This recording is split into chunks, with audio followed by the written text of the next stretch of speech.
Sir आपका बहुत बहुत स्वागत है हमारे चैनल पे। आपका भी बहुत बहुत स्वागत है सर किशन जी। जब भी कुछ कंफ्यूजन होता है तो आपके पास चले आते हैं। ये सब बहुत सारी बकरियां आपके पास देख रहे हैं और हम चार दर्शकों को बताना चाहते हैं कि बकरियों का जो ग्रोथ है वो कैसे हो। थोड़ा सा बताएं कि कैसे क्या खिलाया जाए बकरियों को कि ज्यादा ग्रोथ हो। देखिए, बकरियों को जो भी हम चारा खिलाते हैं जी।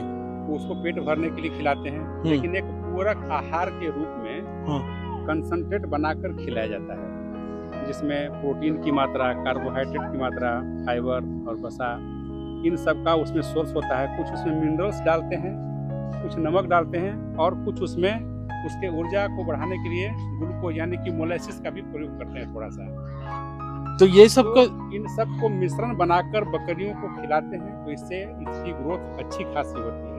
और उन सब से भी एक बात यह है कि इन बकरियों को क्वार्टरली यानी कि साल में 4 बार इनको अच्छे तरह से जांच करके कृमिनाशक दवा का सेवन कराने से इनके ग्रोथ पर बहुत ही अच्छा देखने को मिला है। तो यह सबसे ज़रूरी बातें होती है जो बकरियों को खान पान के साथ साथ उनको डिवर्मिंग की व्यवस्था भी करते हैं किसान, तो बकरियों में कोई समस्या फिर नहीं आती है। तो डीवॉर्मिंग की व्यवस्था जरूरी है।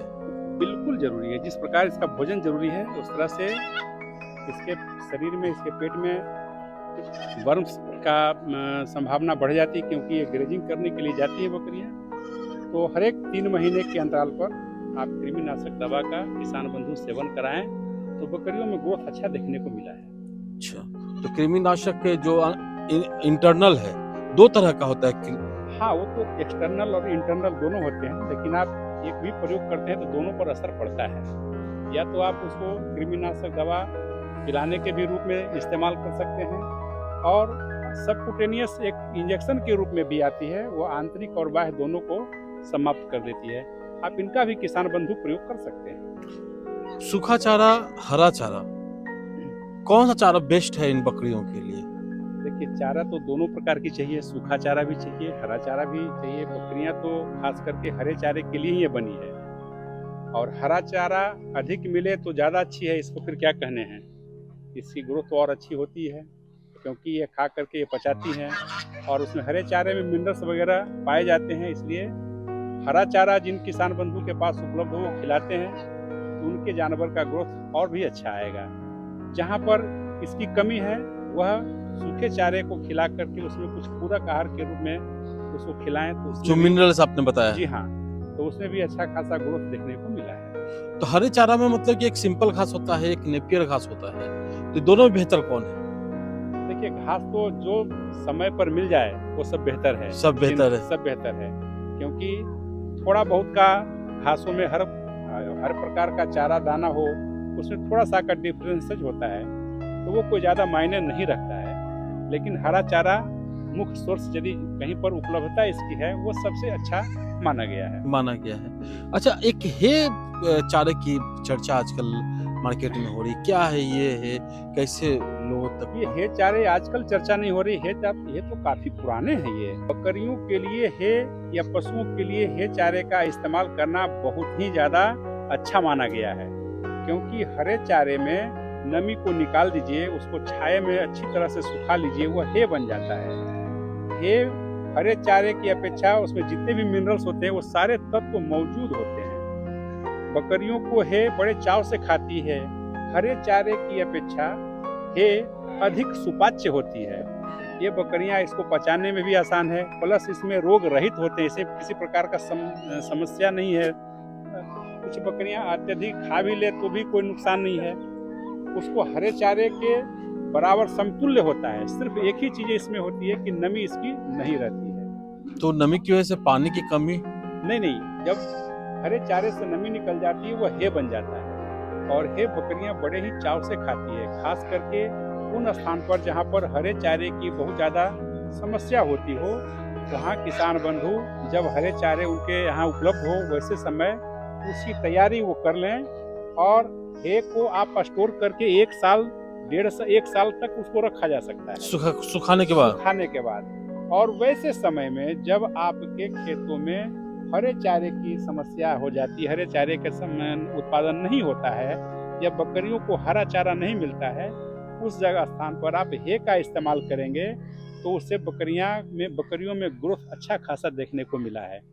क्योंकि बकरियां हैं बड़े चाव से हे को खाती है और उसको छक कर पानी पीती है, जिसके कारण उसका ग्रोथ भी अधिक होने लगता है। इसलिए हे को सर्वोत्तम चारे के रूप में, सर्वोत्तम बकरियों का सर्वोत्तम आहार के रूप में देखा गया है। तो जो मिनरल्स की आपने बात की कि सूखे चारे के साथ ये मिनरल्स वगैरह दीजिए या फिर घास के साथ जो मिनरल्स है, तो क्या वो मिनरल्स भी उसमें देना जरूरी है? बिल्कुल नहीं। उस हे में, वो हरे चारे में जितने भी मिनरल्स होते हैं वो सारे मिनरल्स हरे चारे में मौजूद हैं। हे में मौजूद हैं। हे में हर जितने हरे चारे में मिनरल्स हैं वो सब के सब हरे हे में मौजूद हैं। इसलिए उनको अलग से मिनरल्स देने की भी आवश्यकता नहीं है। अच्छा, तो मतलब कि हे कि मतलब कि अभी जो बकरी पालन में जो ग्रोथ रेट को बढ़ाने में हे काफी मददगार साबित हो। बिल्कुल मददगार साबित हो। आजकल तो देखिए हे बकरियों के लिए सबसे सर्वोत्तम चारा माना गया है। आज के समय में जो भी अभी तो जो खेतों में जो घास निकलते हैं या मेड़ पर जो घास अपने आप जो निकल आते हैं, आप उन घासों को भी हे बना सकते हैं। हम लोग जो चारे का उत्पादन करते हैं उस चारे से हम लोग साइलेज बनाते हैं। हे बनाने के लिए आपको मेड़ पर निकलने वाली खेतों में बिना बुआई के जो घास निकल आते हैं, उन घासों को आप अच्छी तरह से सुखाकर हे बनाया जा सकता है। हे बनाने के लिए सबसे अच्छा उपयुक्त समय अभी का समय भी माना जा सकता है। हम अभी के समय भी ले सकते हैं, क्योंकि घास को खेतों से काट करके आप उसको बगीचे में कहीं पर छाया में सुखा लीजिए, वह 10-12 घंटे में सूख जाते हैं और उनको छोटे छोटे बंडल बनाकर आप स्टोर कर लें। जब बरसात हो, जब बकरियों को आप चारागाह पर भेजने से आपको समस्या होने लगती हो, उस समय आप उनका प्रयोग इन बकरियों पर करें तो इसका जो ग्रोथ है वह प्रभावित बिल्कुल भी नहीं होगा। यह किसान के लिए हे एक वरदान साबित हुआ है और किसान इस काम को बिल्कुल वो करें।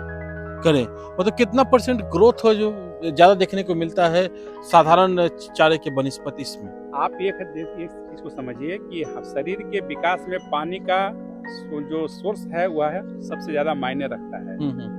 हे में जितने पानी आपने निकाल करके जो नमी उसको निकाला गया, 1 किलो घास को सुखाने पर 200 ग्राम हे बनता है। अच्छा, ठीक है।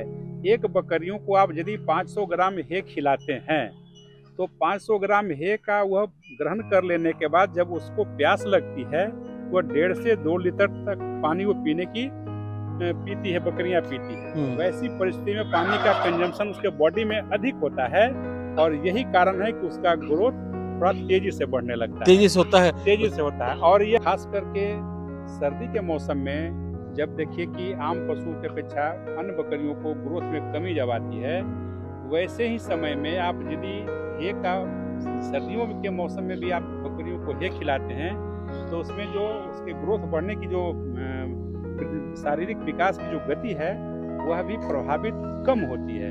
यानी कि हे खिलाने से सर्दियों में भी आपको अधिक मुनाफा हो रहा है, बरसात में भी अच्छा उसको फायदा हो रहा है, गर्मी में तो कहना ही नहीं है।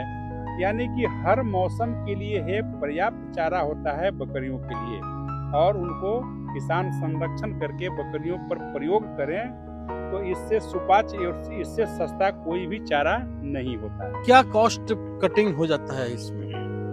किसान यदि जागरूक हो, अपने खेतों में फसल लगाकर उसको चारे को हे के रूप में तैयार करते हैं तो काफी कम कॉस्ट आती है। या खेतों में दूब है, मोथा है, सांभर है, बंसी है, ये सब घास भी उपजते हैं। आप इनकी भी कटाई करके स्टोरेज किया जा सकता है।